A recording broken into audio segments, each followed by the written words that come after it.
Welcome back to the Dark Reading News Desk. I'm Terry Sweeney, contributing editor with Dark Reading. I'm joined now by Jeff Reed with Cisco and Jon Oltsik with Consultancy ESG. Gentlemen, thanks for joining us this afternoon. My pleasure. Yeah, glad to be here. Jeff, I hear you say security's worst enemy is complexity. This problem, I can imagine, is just growing. How are we doing as an industry in managing it? Pretty poorly, historically. So we just actually finished up our 2020 CISO benchmark survey. So we talked to almost 3,000 CISOs. Okay. And we saw things, continued increases in things like cyber fatigue. So 42% of respondents are suffering cyber fatigue, which basically says they're getting so much information in, they're essentially giving up on proactively hunting for threats. Really overloaded. Completely overloaded.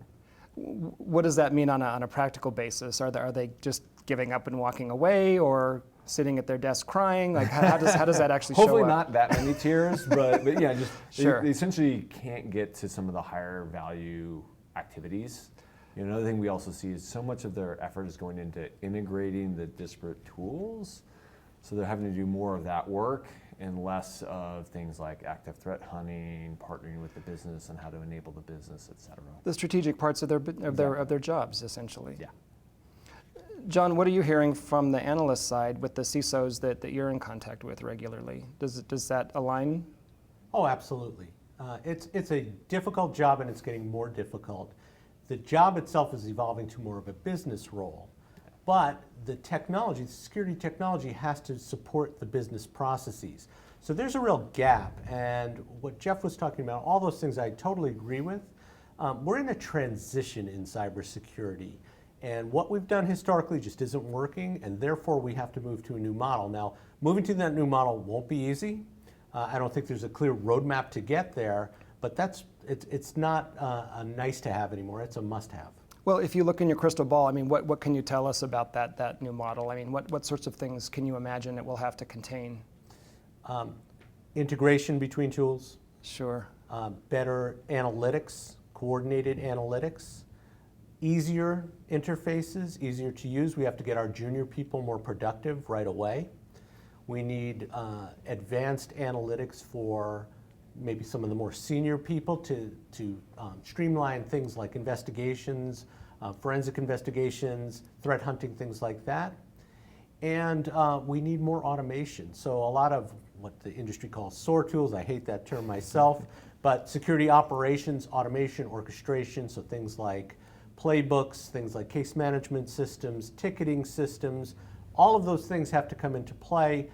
And really, we have to have a better view of risk management as well, so we make the right decisions. So just a few simple things. Yeah. Just a few, and we're moving in the right direction, but it's not easy. Good.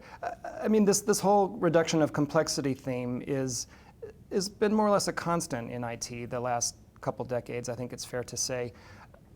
There's a fresh urgency about it, though, and I'm wondering from your guys' perspective, what's driving that? Look, I think it just got to a certain point where, at least within security, I think a lot of the tool proliferation just became too much. And not only did you see, I think, a diminishing, return from additional things, at some point, some customers are almost seeing a negative. Even though I'm bringing a new tool in to try to help me do something, the complexity that's added has actually made me less effective as an organization. And so it's interesting, a lot of the CISOs I'm talking to, I think this is kind of crystallized in their minds. And so we're seeing more and more of them say, hey, look, I need to reduce that.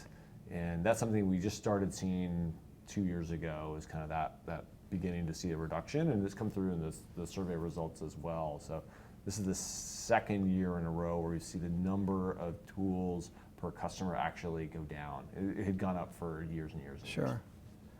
Jon, anything to add there? Well, I think we're at a point where technology is ubiquitous in our personal lives and in our business lives. So what we do for security is we secure the business. So that's a different mindset, and to do that we have to have better visibility into the business, we have to have better responsiveness to the business, and we can't do that with the complexity that we've inherited. Sure.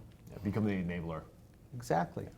So to that point, Cisco just announced a pretty big technology innovation that seeks to address this complexity issue. Can you tell us a bit more about that? Yeah. So we introduced what we call SecureX, and really the concept is going after the pain points we just talked about. So how do we basically provide integration across the products out of the gate, very fast time to value, and bringing together visibility across the products. So Jon was actually talking about, what's that experience for like an IR team?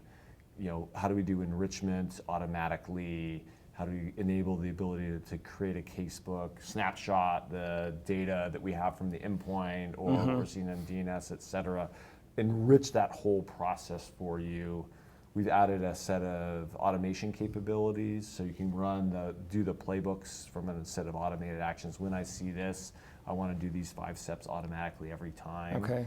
And we're also introducing the ability to leverage our own Talos threat research team to do some of the analytics work that Jon talked about as well. So actually go and hunt for things in your environment on your behalf, utilizing the visibility and the tools that SecureX brings. I see. Jon, how does this platform approach track with the rest of the security industry? It tracks, it's perfectly in line. So recent research that we had, 80% of enterprise organizations say that they're willing to buy the majority of their cybersecurity technologies from a single vendor. Now that's more of an aspiration right now, but they want to get to a simpler arrangement with vendors. They want a platform. And what Jeff was talking about is true. I mean, think of what we used to do. We had an endpoint security product. We had a network security product. We had a cloud security product. They had to be deployed. They had their own management. They had their own UI. We had to train somebody in all those. Right. And what SecureX does is it aggregates those, so those 3 groups can now work together and better detect and respond to threats. So analytics and automation are clear trends in the industry and in the platforms that we're talking about. Will InfoSec professionals need to become experts in these areas? And do we risk adding to the cyber fatigue that we started with? Well, I think the opportunity is for us to make that much easier. Like if we can build the core of those analytics so that it's more analytics work for the InfoSec team versus being kind of forced upon them. I think that's a big opportunity for us. And the fact that we've got visibility across endpoint and application and network and cloud. There's, I think, very interesting things that we can do from an analytics perspective and basically present the findings back to the teams so they don't necessarily have to do a lot of that heavy lifting themselves. And clearly, we need to allow them to kind of take that next step. If they want to do more, absolutely they should be enabled to. But the more we can make it so that what we give them out of the gate is pretty close to a good answer. Sure, but it sounds like you're talking about masking a fair amount of complexity to enable the functionality. We have to. Yeah. And there's no reason we can't. I mean, the nice thing too is I think just the underlying technologies that we're able to build on top of now have come so far that we can do a lot of that more out of the box than we've been able to do in the past.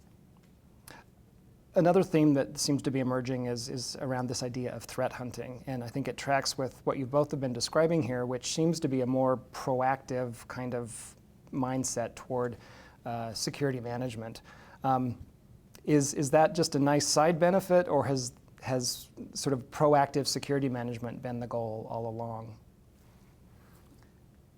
Proactive security management's been the goal all along, but when you're being barraged by alerts, when you have a skills shortage or a skills gap, then you're reacting to emergencies. And if you can manage that, then you can be more proactive, and it's an ounce of prevention is worth a pound of cure. This is the ounce of prevention. Good stuff. A lot to think about here. Jeff, Jon, thanks so much for joining us on the news desk today. My pleasure. Yeah. We've been talking with Jeff Reed of Cisco and Jon Oltsik with ESG. This has been Terry Sweeney with Dark Reading for the Dark Reading News Desk. Thanks for joining us.